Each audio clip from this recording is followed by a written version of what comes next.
Yo, what's up? This is Adventures in Traffic, episode 5? Are we on 5? Well, okay, 5. Let's say 5. If I'm wrong, whatever.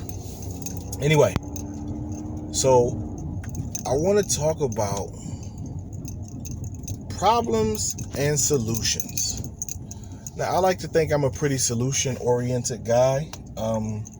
As a husband, a father, as a professional, I'm pretty solution-oriented.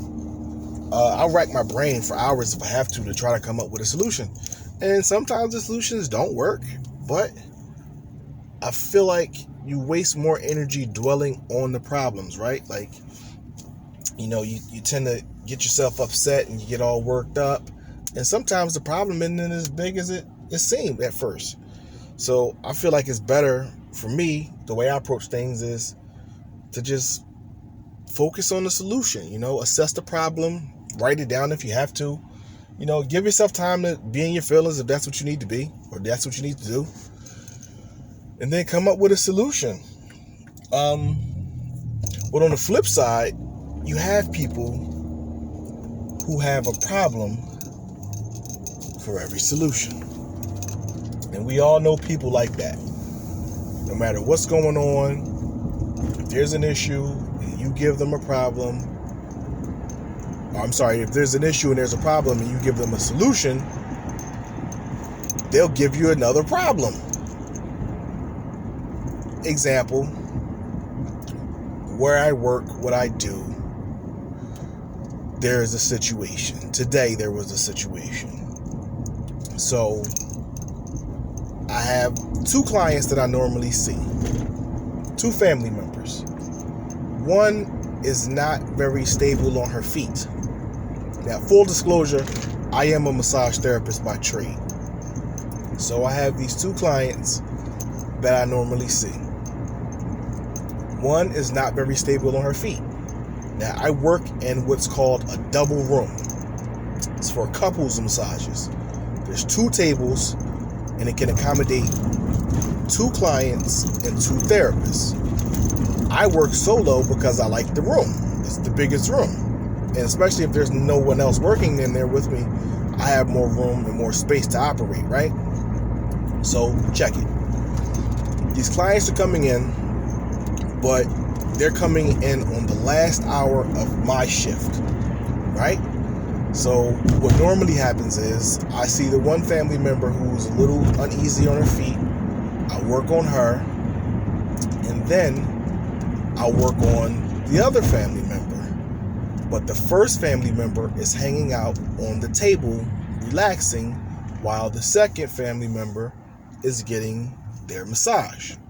Follow me? Okay. That's normally what happens. But because the only availability I had was for 1 hour at the end of my day, I'm working on the person who is unstable on their feet. And we explained to another therapist, hey, he's going to work on this one person. Oh man, phone camera. He's going to work on this one person. Sorry about that. Messed up my whole angle. My bad. So we explained the situation. He's going to work on this one person, and then they are going to relax on the table, and you're going to come in and work on the second person, and they're going to be on the table while you're working. Sorry, I had to adjust my camera. And they were okay with it, according to the spa associate, the front desk person. So this other therapist is telling me how, I hate the couples room, and I'm too big, and it's so small.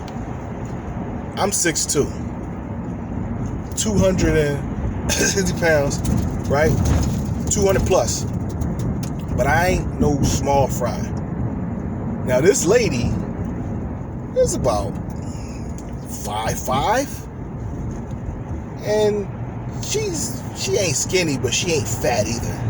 Needless to say, I'm a lot bigger than her. if I can do it, you can do it. So she's saying, oh, I hate the couples room. I'm too big to work in there. It's so small. I'm like, nah, it's not really. Like, you're good. I made sure I set everything up so you have space to operate. You're good. And she's still complaining, and she's still complaining. And this is what she does. She is the resident complainer. She is the person who has a problem for every solution. So she says, okay, I'm done. I just wanted to vent. It's okay. I'm done. I'll do it. So I'm sitting down in the break room. And she comes back again and starts complaining.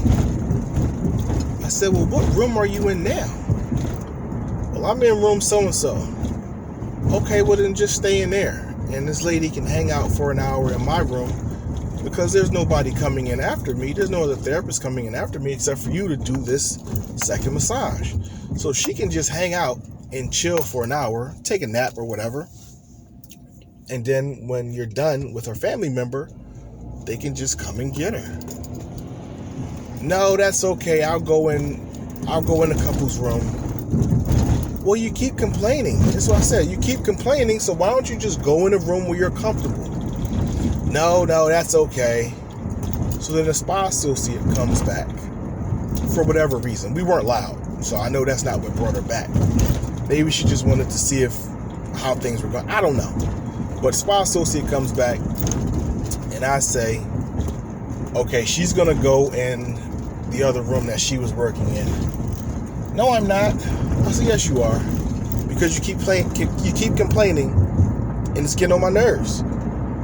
Now, I have a very sunny disposition at work, but I let them know I'm not from here. I'm from Philadelphia, and I handle aggression a certain way. So when I'm at work, I try to be nice and cordial, because that's what the job calls for, right? It calls for me to be comforting, help people relax, keep them at ease, because they come there to relax and to, get rid of headaches and body tension. And some of my clients do a lot of physical work. Some of my clients do a lot of mental work. So it's either a mix between physical exhaustion or mental exhaustion. Whatever the case, I'm here to help. But that's at work, right? That's with my family. But when you become confrontational, it gets handled differently. And this lady, I felt like she was becoming confrontational. So as the spa associate is trying to figure out what's going on, because now it's turning into an argument, I said, let me talk to you in the hallway, because she keeps talking over me. I go in the hallway and try to explain, look, she keeps complaining about not wanting to work in a couple's room, so I told her to stay in the room that she's in. It's the obvious solution to her problem. You don't want to be in this room, go in another room. The family will be fine with it. I do it because it's comfortable for them. I accommodate them. I'm their therapist. You aren't. So if you're not comfortable working in that room, they'll understand. And sure enough, this lady comes into the hallway, starts talking again. I said, listen, you're cutting me off. Let me talk to her. We're not talking to you. Her and I are having a conversation. You're being intrusive. She keeps talking. I walk away. Because for one, where I am, if anybody knows about Philly and the surrounding areas, I work in one of the counties right outside of the city. And big black guy, small elderly Caucasian woman. If I lose my temper and do something stupid, who's at fault? Me. Nah, you ain't getting me caught up. Not in that. So I do the massage, and I finish, and I say, okay, another therapist is gonna come in, and yada yada yada, and they are familiar with the routine, and it was explained to them, and she's like, okay, I'll see you next time. You have a good day. Thank you so much. Super sweet lady. Super sweet lady. Her and her family member. Both super sweet. And as I'm leaving out, I tell the ladies at the front desk, okay, have a good day. And they're like, what happened? And I said, honestly, she just kept complaining about not wanting to go in this room. And I said, well, then stay in the room that you're in. And she just kept complaining. Like, it's not registering to her.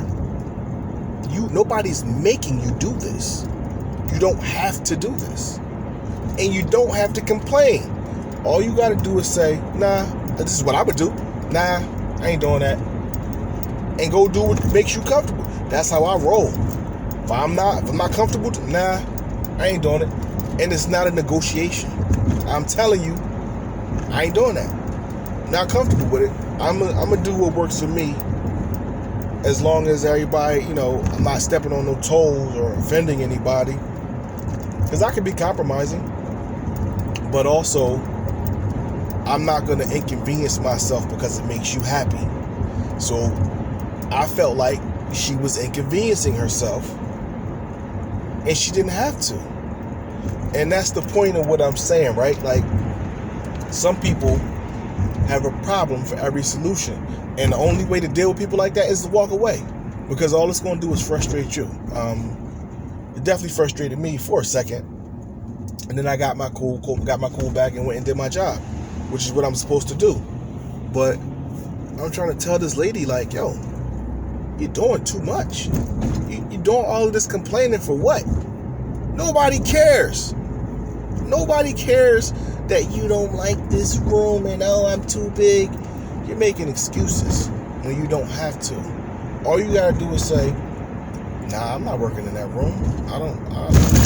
Wait a minute. Jesus. Let me just hold my phone. Yeah, my bad. This I'm new to this broadcasting joint. I gotta get me a better clamp to hold my phone. And also, Philly gotta improve their roads, man. These roads is messed up. These joints choppy. But whatever the case, the point is, the world don't care. The world don't care about your complaints. The world don't care that you're inconvenienced. If it's a problem, stay true to yourself. Stick to your guns. And don't do something that makes you uncomfortable. And if you have a problem, come up with a solution. Don't come up with a problem for a solution. Because honestly, it ain't that serious. But it's as serious as you make it, right? Like the saying goes, some people make mountains out of molehills, right? Mountains out of anthills. A small minor inconvenience to some is a travesty to others. And those are the type of people who have crappy lives because they can't appreciate things for how they are. Like you have some people, they may have dire living situations, but they make the most of it. Like, look, man, I got 4 walls and a roof. Roof might got a hole in it, but, they may spin it. Look, that's free air conditioning. I got clothes on my back. Pants might be high waters, but, hey, I'm not in these streets naked. And then you have some people who will complain. Oh, I hate this house. I hate this neighborhood. Oh, I can't afford any clothes. Man, do what you can do with what you have. They say God helps those who help themselves. Try helping yourself, and the rest will be provided. But if you're coming up with problems for every solution, you're a constant complainer, then you're your own worst enemy. You're at fault. And that's what we got to change, right? We got to change our mind. You have to change your own mind when it comes to certain things. Because, I got the camera all up in my face. Whatever, see my smile? Some people just complain about everything and the wrong things. And they don't appreciate what's good. Like, this lady is fortunate enough to have employment in a time where they say employment is scarce, but it's supposed to be all these jobs available. So I don't know. It's all kind of confusing to me. But I digress. Stop complaining, man. Stop finding fault in everything. Some people just live to complain. And you know what? That's how you lose good people. Like, I never had a problem with this lady. I still don't have a problem with this lady. But when she start talking, I'ma just leave the room. I don't care if she talking about the weather. I don't care if she talking about food. I don't care what it is, man. Because it could be a nice, beautiful, sunny day. And she be the type, oh, you hear those birds chirping? I hate the way birds chirp. Like, come on, Oscar the Grouch. That's why you live in a trash can. That was an analogy for life. People who complain about everything, your life is trash. I guarantee you, people who got a problem with everything, their life is trash. Prove me wrong. Peace.